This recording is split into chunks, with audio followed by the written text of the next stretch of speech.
ہماری مشکل یہ ہے کہ اردو میں جب ہم عربی زبان کا ترجمہ کرتے ہیں تو اردو بیچاری تنگ دامن زبان ہے، اس لیے اس کے لیے ہمیں ایک ہی لفظ ملتا ہے۔ خشیت کا ترجمہ بھی ڈر، خوف کا ترجمہ بھی ڈر، تقوی کا ترجمہ بھی ڈر، رہبوت کا ترجمہ بھی ڈر، اس کے سوا اور کوئی لفظ ہمارے پاس ہے ہی نہیں۔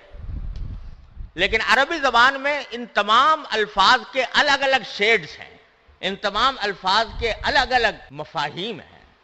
تو تقوی کا جو لفظ ہے یہ در حقیقت اس ڈر کو کہا جاتا ہے جو کسی کے رعب کی وجہ سے ہو، کسی کی عظمت و جلال کا تصور کر کے ہو۔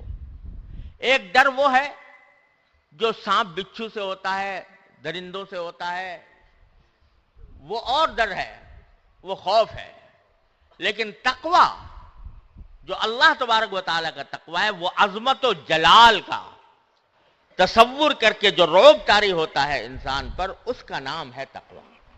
اور اس کی مثال یوں سمجھ لیجئے کہ ایک بیٹا بعض اوقات باپ سے ڈرتا ہے، شاگرد استاد سے ڈرتا ہے، لیکن اس وجہ سے نہیں کہ باپ اسے مار کھائے گا، اس وجہ سے نہیں کہ استاد اسے مار کھائے گا، بلکہ اس وجہ سے کہ اس کی عظمت و جلال دل میں ایسی بیٹھی ہوئی ہے کہ کہیں کوئی ایسا کام نہ ہو جائے جو اس کے دل کے لیے کدورت کا سبب بنے۔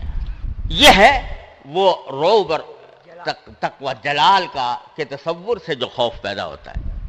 مجھے یاد ہے کہ میرے والد ماجد حضرت مولانا مفتی محمد شفیع صاحب قدس اللہ تعالیٰ سرہ، اللہ تعالیٰ ان کے درجات بلند فرمائیں، مجھے ساری زندگی میں کبھی مارا نہیں، صرف ایک مرتبہ تماچا کھایا تھا، صرف ایک مرتبہ، پھر کبھی مارا نہیں، وہ بھی ایک تماچا مار دیا تھا، اور باقی کبھی مارا نہیں۔ لیکن مجھے اچھی طرح یاد ہے کہ جب ان کے کمرے کے پاس سے، اندر کمرے میں بیٹھے ہوتے تھے، کمرے کے پاس سے گزر ہوتا تو قدم ٹھٹک جاتے تھے اور دل پر ایک رعب طاری ہوتا تھا۔ اور رعب کس بات کا؟ کہ پٹائی ہو جائے گی۔ رعب اس بات کا کہ کہیں ایسا نہ ہو کہ کوئی کام ان کی مرضی کے خلاف ہو جائے جس سے ان کے طبیعت پر تکدر ہو۔ یہ ہے وہ رعب، یہ ہے وہ ڈر جو رعب اور جلال کی عظمت و جلال کی وجہ سے ہوتا ہے۔ تو اللہ تبارک و تعالیٰ سے جو ڈر مطلوب ہے بندے کو، وہ یہ ڈر ہے جو اللہ جل جلالہ کی عظمت کو مد نظر رکھ کر، اس کے جلال کو مد نظر رکھ کر، اس کی عظمت شان اور کبریائی کو مد نظر رکھ کر جو انسان کے دل میں ڈر ہوتا ہے، وہ ہے تقوی۔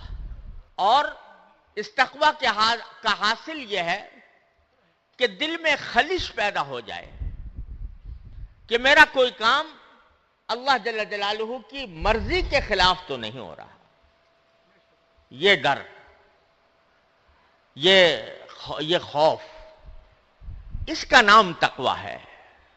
اور یہ تقوی در حقیقت وہ چیز ہے کہ جب ایک مرتبہ دل میں پیدا ہو گیا، اللہ جل جلالہ کا رعب دل میں سما گیا، اور اللہ جل جلالہ کو ناراض کرنے والی باتوں سے دل میں ایک خوف پیدا ہو گیا، تو یہ وہ چیز ہے جو انسان کو گناہوں سے روکتی ہے، جرائم سے روکتی ہے، ناانصافیوں سے روکتی ہے، ظلم سے روکتی ہے۔